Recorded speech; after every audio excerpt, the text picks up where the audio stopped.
আসসালামু আলাইকুম। তৈরি করে দেখাবো ডিম মোমো। আর এই ডিম মোমো তৈরি করা কত সহজ। আপনারা তো সবজি এবং চিকেন মোমো তো অনেকেই খেয়েছেন, তো এইভাবে ডিম মোমো তৈরি করে দেখেন যে কতটা মজা। আর আমি এই ডিম মোমো দুই প্রকারের ডিজাইন করে দেখিয়েছি যে কিভাবে তৈরি করতে হবে। তো চলুন আমার তৈরি করতে যা যা লাগছে। এখানে আমি একটি মিক্সিং বোলের মধ্যে 1 কাপ ময়দা নিয়েছি, আর নিয়ে নিব কর্নফ্লাওয়ার, আর দিয়ে দিব স্বাদ মতো লবণ দিয়ে এখন আমি অল্প অল্প করে পানি দিয়ে দেব। অল্প অল্প করে পানি দিয়ে আমি একটি টাইট ডো তৈরি করে নিব। এই যে এরকম একটা টাইট ডো হবে।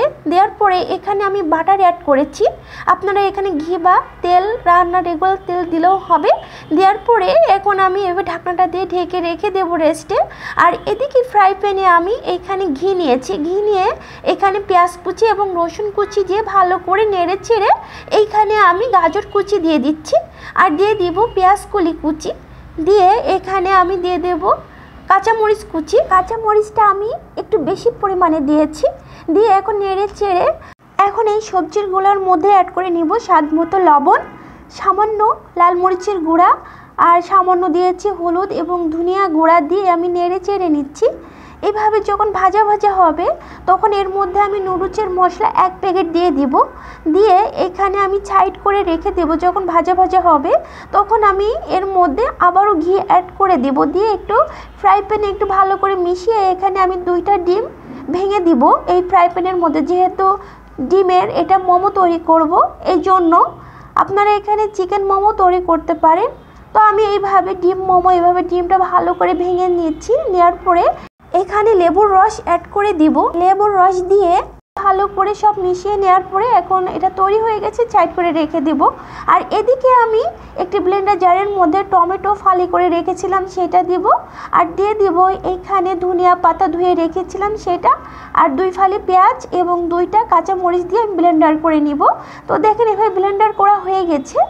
এখন আমি ফ্রাই প্যানে এদিকে ঘি দিয়ে আমি রসুন কুচি দিয়ে এর মধ্যে যে পেস্ট করে রেখেছিলাম টমেটোর সেটা এখন আমি দিয়ে দিব, দিয়ে এর মধ্যে দিয়ে দেব ধনিয়া গুঁড়া 1/2 চা চামচ, লাল মরিচের গুঁড়া 1/2 চা চামচ, হলুদের গুঁড়া 1/2 চা চামচ এবং স্বাদ মতো লবণ। আমি এমন একটি মোমো সস তৈরি করে নিলাম, তো সাইড করে রেখে দেব।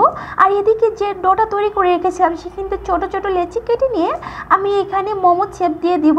তো আমি এখানে একটু ময়দা দিয়ে এখন আমি বেলে নিচ্ছি বেলুন দিয়ে। তো এরকম পাতলা হবে, আমি দেখাচ্ছি এই যে এরকম। এখন আমি যে পুরটা তৈরি করে রেখেছিলাম ডিমের, সে পুরটা দিয়ে এখন আমি মোমোর শেপটা তৈরি করে নিব। তো আমি ডিজাইনটা দেখিয়ে দিচ্ছি একদম সহজভাবে, যেরকম শাড়ির কুচিটা দেওয়া হয় ঠিক সেরকমভাবে এই মোমোর শেপটা দিতে হবে। তো আমি মোমোর শেপ 2 প্রকারের দিব ডিজাইন। তো এইভাবে দেখেন কতটা শাড়ির কুচির মতো হয়েছে। এখন আমি এই পাশ ধরে ওই পাশ আমি এভাবে ছিল করে নিচ্ছি। তো দেখলেন তো কত সহজভাবে আমার এই মোমোটা তৈরি হয়ে গেল এক প্রকারের। আরেক প্রকারের মোমো আমি দেখাচ্ছি। এখানে পুরটা নিয়ে আমি এইভাবে আবারও দেখাচ্ছি যে এইভাবে কিন্তু শাড়ির মতো কুচি দিয়ে এইভাবে আমি ভেঙে ভেঙে নেব। এই যে এইভাবে এরকম ভেঙে ভেঙে এরকম গোল করে নিতে হবে। শেষ পর্যায়ে এসে এই মানে এরকম করে মুখটা আমি বন্ধ করে দিব। এই যে এইভাবে হাতের তালুর উপরে রেখে এই মোমোর মুখটা আমি বন্ধ করে দিচ্ছি। তো দেখলেন তো কত সহজে এই মোমোটা তৈরি হয়ে গেল। মোল্ডের ভিতরে তেল ব্রাশ করে আমি এই মোমোগুলা সব দিয়ে দিব। আর এদিকে আমি পানিটা ফুটিয়ে রেখেছিলাম সেটার উপরে মোমোগুলা, এখন এই মোমোগুলা দিয়ে এখন আমি ঢাকনাটা দিয়ে ঢেকে রেখে দেবো 5 মিনিটের জন্য। তারপর 5 মিনিট পর ফিরে এসে আমি দেখাচ্ছি যে মোমোগুলা কতটা পারফেক্টভাবে সিদ্ধ হয়ে গেছে। আর দেখেন দেখতে কত লোভনীয় আর কতটা সুন্দর হয়েছে আমার এগ মোমো খেতে কিন্তু অনেক মজা। আর এই সসটাও আমি তৈরি করেছিলাম, দেখেন কতটা সুন্দর হয়েছে। আশা করি আমার এই মোমোর রেসিপি আপনাদের ভালো লাগবে। আর বাসায় অবশ্যই এইভাবেই 2 প্রকারের মোমো এবং সস দিয়ে ট্রাই করবেন। আশা করি ভিডিওটি ভালো লেগেছে। আল্লাহ হাফেজ।